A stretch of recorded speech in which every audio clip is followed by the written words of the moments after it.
Selamat pagi Bu Loren dan teman-teman sekalian. Perkenalkan, kami dari kelompok 3 dari Kerajaan Tarumanegara dan Pajajaran. Hari ini saya dan kelompok saya akan mempresentasikan hasil main kami. Sebelum dari itu, mari kita persilahkan anggota kami satu persatu. Nama saya Jose Nathaniel. Nama saya Grace Kelly. Nama saya Cindy. Nama saya Helbut Sunas. Selamat menyaksikan. Baik, sekarang saya akan menjelaskan mengenai asal-usul terbentuknya Kerajaan Tarumanegara. Jadi, Tarumanegara sendiri ini didirikan oleh Maharaja Jayasingawarman yang berasal dari India. Ia datang ke Nusantara dikarenakan terdapat kekacauan dan juga penjajahan oleh pasukan Maharaja Samudragupta dari Kerajaan Magadha.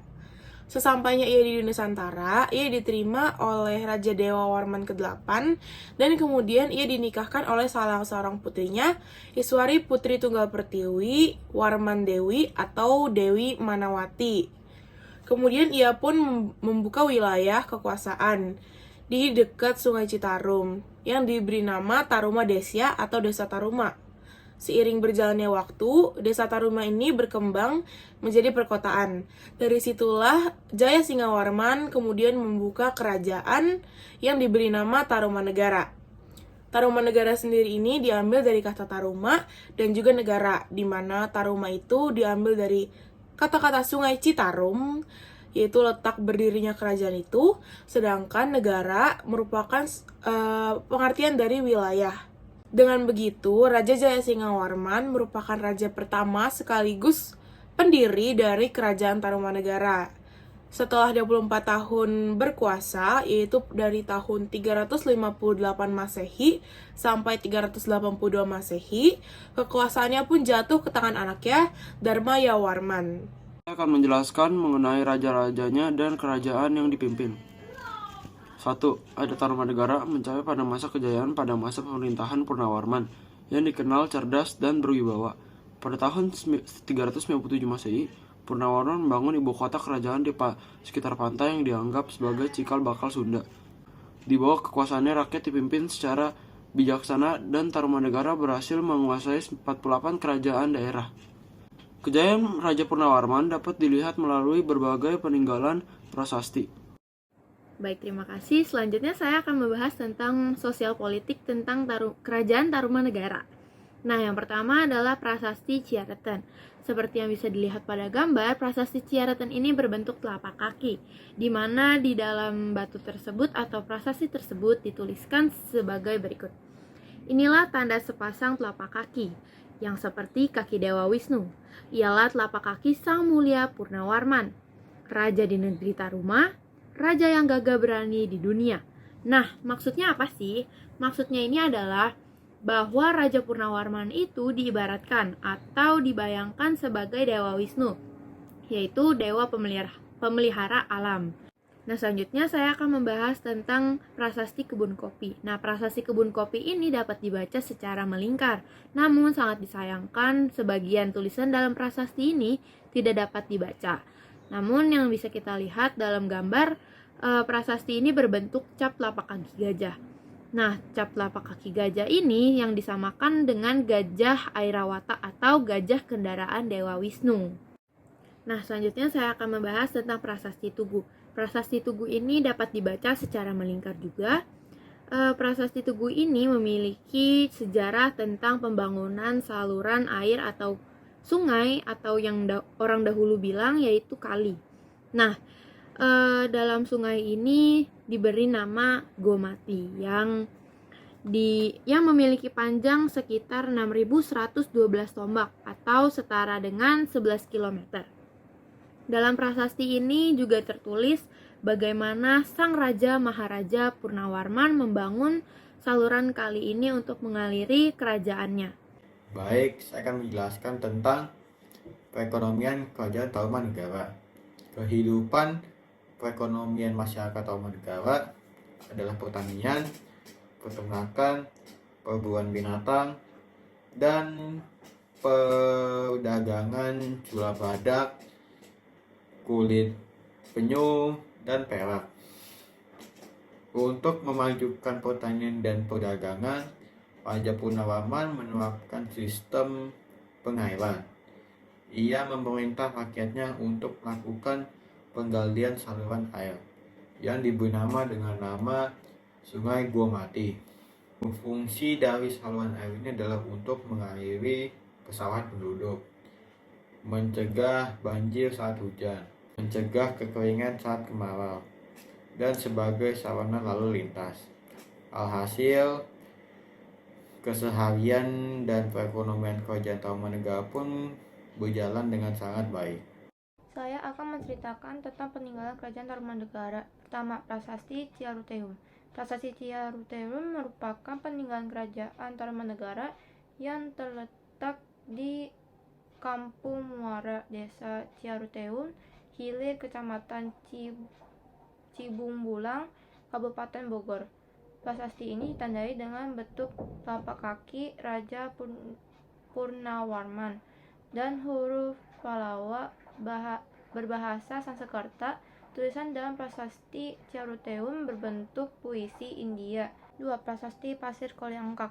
Prasasti ini pertama kali ditemukan dan dilaporkan oleh Jerik tahun 1854.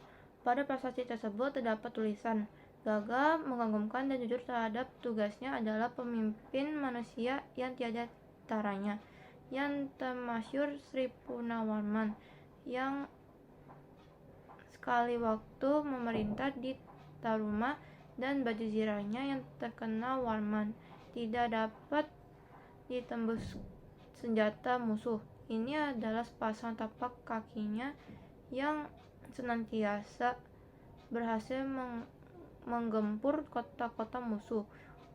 Hormat pada pangeran tetapi merupakan duri dalam daging bagi musuh-musuh." 3. Prasasti Kebun Kopi. Prasasti Kebun Kopi ini terletak di Kampung Muara, termasuk wilayah Desa Ciaruteum, Hilir, Cibungbulang, Bogor, menggunakan aksara Pallawa berbahasa Sanskerta pada prasasti ini. Dengan demikian, kemunduran Kerajaan Tarumanegara disebabkan oleh faktor serangan dari kerajaan lain, pengalihan kekuasaan, dan kekosongan kepemimpinan. Setelah wafatnya Raja Linggawarman, tidak ada penerus kerajaan karena tidak memiliki putra. Kerajaan Tarumanegara berubah menjadi Kerajaan Sunda di bawah Raja Tarusbawa. Sekarang saya akan menjelaskan mengenai terbentuknya Kerajaan Pajajaran. Jadi Kerajaan Pajajaran ini terbentuk saat pecahnya Kerajaan Tarumanegara. Jadi dimulai ketika raja terakhirnya, yaitu Sri Maharaja Linggawarman, menikahkan putri sulungnya dengan raja dari Kerajaan Sunda, yaitu Tarusbawa. Nah, setelah meninggalnya Linggawarman, kekuasaannya pun jatuh ke Tarusbawa, menantunya. Hal ini tidak disukai oleh Kerajaan Galuh, sehingga Raja Kerajaan Galuh, yaitu Wretikandayun, berusaha untuk memisahkan diri dan melakukan pemberontakan. Pisahnya Kerajaan Galuh dari Kerajaan Tarumanegara pun terjadi ketika masa pemerintahan Tarusbawa, di mana pada saat itu, setelah pemerintahan Raja Linggawarman, kejayaan dari Kerajaan Tarumanegara ini sudah hampir mati. Oleh karena itu, Tarusbawa mengupayakan untuk meningkatkan dan mengembalikan masa kejayaan dari Kerajaan Tarumanegara seperti dulu pada saat pemerintahan Sri Maharaja Purnawarman. Oleh karena itu, hal pertama yang dilakukan oleh Tarusbawa adalah mengganti nama Kerajaan Tarumanegara menjadi Kerajaan Sunda, yang kemudian beralih menjadi sebutan Sundapura. Hal ini pun memancing kemarahan dan juga protes dari Wretikandayun, yaitu Raja Kerajaan Galuh. Oleh karena itu, ia menyatakan kemerdekaan Kerajaan Galuh dari Kerajaan Tarumanegara. Meskipun kekuasaan dari Tarumanegara sudah terbagi menjadi dua, tetapi Tarusbawa merupakan raja yang damai. Ia menganggap bahwa lebih baik untuk memerintah setengah kerajaan yang pasti daripada memaksa untuk memerintah satu kerajaan yang belum pasti. Oleh karena itu, ia pun memindahkan kekuasaannya ke daerah Sunda di hulu Sungai Cipakancilan. Disinilah ia membangun 5 keraton yang masing-masing diberi nama Bima, Punta, Narayana, Madura, dan Suridipati. Kerajaan yang berpusat Di Pangkuan Bogor sekarang ini juga sering disebut dengan Negeri Sunda, Pasundan, atau Pangkuan Pajajaran. Kerajaan Pajajaran berdiri pada tahun 923 Masehi dan runtuh pada 1597 Masehi, diserang oleh Kesultanan Banten. Pada masa pemerintahan Sri Baduga Maharaja atau Prabu Siliwangi 1482, kerajaan ini berhasil mencapai puncak keemasannya. Selanjutnya saya akan membahas kondisi sosial politik Kerajaan Pajajaran. Nah, Kerajaan Pajajaran ini dibagi atas 3 kelompok, yaitu kelompok cendekiawan, kelompok aparat pemerintah, dan yang terakhir adalah kelompok ekonomi. Nah, konon katanya Kerajaan Pajajaran ini runtuh karena dihancurkan oleh warga setempat yang sekarang kita kenal sebagai warga Baduy yang terletak di Banten, Lebak. Selanjutnya saya akan menjelaskan tentang perekonomian kerajaan Pajajaran. Di bawah Raja Prabu Siliwangi memiliki komoditas utama pertanian. Sebagian besar pertanian merupakan daerah penghasilan sayur-sayuran, buah-buahan, lada, dan padi. Lada adalah penghasilan utama dan komoditas ekspor utama. Selain pertanian, Pajajaran juga memiliki 6 pelabuhan besar untuk membantu perekonomian Pajajaran. Berbagai macam kebutuhan primer, sekunder, dan tersier bisa kita temui di pelabuhan-pelabuhan ini. Melalui pelabuhan-pelabuhan ini juga kerajaan Pajajaran melalui pelabuhan-pelabuhan ini juga komoditas ekspor pertanian kerajaan Pajajaran diangkut.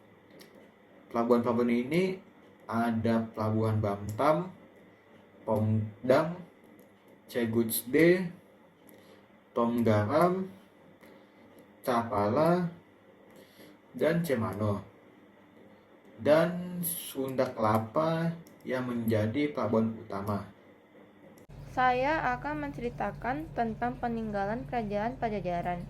Yang pertama, Babat Pajajaran. Babat Pajajaran merupakan naskah kuno. Isi dari naskah ini cerita tentang cikal bakal Kerajaan Pajajaran. Naskah tersebut memuat cerita tentang keseharian masyarakat serta kearifan budaya Sunda pada zamannya. 2. Prasasti Kawali. Prasasti Kawali ini berasal dari daerah Ciamis di Jawa Barat. Isi yang terdapat di dalam prasasti ini tentang dipindahkannya pusat kerajaan dari Pakuan Pajajaran ke Kawali. Diperkirakan dibuat pada abad ke-14 dan dijadikannya tugu peringatan untuk mengenang kejayaan Prabu Naskala Wastu Kancana. 3. Prasasti Batu Tulis. Peninggalan ini diperkirakan berasal dari abad ke-11 hingga abad ke-16 dan dibuat pada masa pemerintahan Prabu Surawisesa setelah kematian ayahnya, yaitu Prabu Siliwangi. Sekarang saya akan menjelaskan mengenai runtuhnya Kerajaan Pajajaran. Jadi Kerajaan Pajajaran runtuh pada tahun 1579 akibat serangan dari kerajaan Sunda lain, yaitu Kesultanan Banten. Hal ini ditandai dengan diboyongkannya Palangka Sriman Sriwacana atau Singgasana Raja oleh pasukan Maulana Yusuf. Batu tersebut diboyongkan supaya tradisi politik dari Pakuan tidak dapat lagi menobatkan raja baru. Hal tersebut menandakan bahwa Maulana Yusuf menjadi raja sah dari Pajajaran akibat buyutnya yang merupakan putri Sri Baduga Maharaja. Oleh karena itu, kerajaan Pajajaran menjadi runtuh dan dikuasai oleh Maulana Yusuf. Beberapa rumor mengatakan bahwa punggawa kerajaan yang tidak ingin berada di bawah kekuasaan Maulana Yusuf pun memisahkan diri dari keraton dan tinggal di daerah Lebak. Mereka pun yang sekarang kita kenal sebagai orang-orang Baduy. Sekian dari penjelasan kelompok kami. Terima kasih sudah mendengarkan, semoga membantu.